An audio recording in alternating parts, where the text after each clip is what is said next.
Hello everyone, how are you doing? This is MD Tech here for another quick tutorial. In today's tutorial, I'm going to show you guys how to either enable or disable USB drive ports on your Windows computer. So this tutorial will apply for Windows 11, Windows 10, Windows 7, and even Windows Vista computers, and even earlier as well. But pretty straightforward process, and we're going to go ahead and jump straight into it. So we are going to start off by opening up the search menu. Type in Device Manager. Best result should come back with Device Manager. Go ahead and open that up.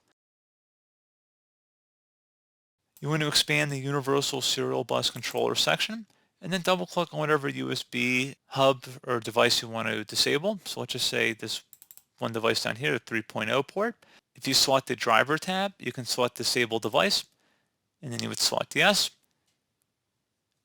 And then if you ever wanted to re-enable, you just would select Enable Device. So pretty straightforward process on that, guys.